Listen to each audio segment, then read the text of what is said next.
د دې هلک او د دې جینۍ په دې شادي حال کې واده وشو خو د اچانک د هلک پاڅېد او د خپلې ښځې له چې دی نو ویل زه تاله طلاق درکوم او زه تاله طلاق درکوم او زه تاله طلاق درکوم سیده وله طلاق ورکړو په هغه ټایم کې یار ویډیو راسره مکمل وګورئ زموږ دپاره پکې هم ډېر زیات عبرت دی خو ویډیو مکمل وګورئ که نه تاسو به حیران شئ یار چې د هلک د خپلې ښځې له ولې طلاق ورکړو هغه ورته کمنټ هم بیا وکړئ او د چینل ورسره هم سبسکرایب کړئ ملګرو داسې وه که نه چې دا هلک او د جینۍ چې ونه د یو بل سره مینه محبت و د یو بل سره عشق و د یو بل سره یو بل یې خوښ و د مخکې نه په مینه محبت باندې و لو سټوري وه نو د جینۍ او د هلک ویل که نه چې موږ به واده کوو موږ به په شادي حال کې واده کوو نو دا جینۍ او دا هلک لاړل شادي حال کې د دوی چې وه نو نکاح وشوله د هغه نه پس چې دی نو دوی په سټیج باندې ناست دي د جینۍ او د هلک ناست دی او د دې هلک د مور هم ناسته ده خو داسې شوله که نه د جینۍ د خپل خاوند ته وایي که نه چې ته د خپلې مور ته ووایې که نه چې د سټیج نه کوزه شي دا په دې باندې بد ښکاري زما نه خوښېږي نو د هلک هم حیران شو که نه چې ته دا څه وایې که نه زه خپلې مور ته څنګه ووایم که نه چې ته د سټیج نه کته کوزه شه نو په آخره کې چې په دویم ځل ته بیا د ښځې وویل که نه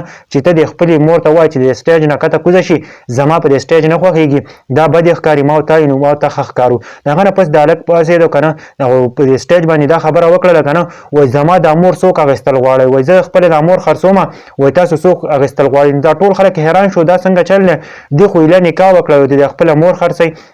د هغه نه پس چې دی که نه نو ټول خلک حیران شو چې دا څه وایي د هغه نه پس دا هلک ولګېد که نه وایي زه دا خپله مور په خپله باندې اخلمه وایي زه یې په خپله باندې اخلم اخر کار دا خبره وکړله که نه وایي چې څوک زما د مور خلاف دی که نه نو هغه چې دی نو هغه زما دشمن دی نو دا ولګېد که نه او د خپلې ښځې له 3 پیره طلاق ورکړو چې زه تاله طلاق درکوم زه تاله طلاق درکوم او زه تاله طلاق درکوم او د هلک اخر کار راغی که نه او د خپلې مور په دې خپو کې وجړل ډېر زیات او خپل مور نه معافي وغوښتله په دې کې چې په دې شادي حال کې چې کم کسان وو که نه نو دوی هم ډېر زیات وجړل که نه ډېر زیات یې وجړل نو دې کې یو کس پاڅېد که نه چې زه د خپله لور چې ده نو دې کس له ورکومه ځکه چې دې نه غوره کس چې دی نو ما ته بل نه میلاویږي چې هغه د خپل مور قدر کوي د خپل مور دپاره داسې کار وکړو نو آخر کار چې دی نو د هلک د آخر کار بل کس چې دی نو بله جینۍ وله ورکړه او د هغه نکاح هم وشوله او دویمه نکاح یې وشوله مخکینۍ ښځه چې ده نو هغه یې طلاق کړه په دې ویډیو کې زموږ دپاره هم ډېر زیات عبرت دی تاسو به اوس حیران شئ که نه چې په دې ویډیو کې زموږ دپاره څه عبرت دی د هلک ډېره غټه ګټه وکړله که تاسو خبر شوئ که نه ګوره مور بیا نه پیدا کېږي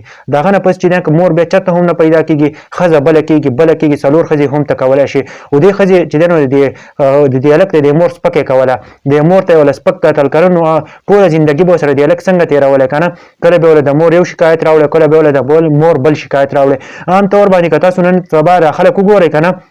دا دوی چې کله ښځې وکړي نو دوی بالکل خپله مور هېره کړي که نه او د مور هغه مینه او د مور مکمل طور باندې هېره کړي د خپلو ښځو سره په ګوټونو کې ناستي او دننه کوړېږي ورسره خو داسې نه وي چې د خپل مور تپوس وکړي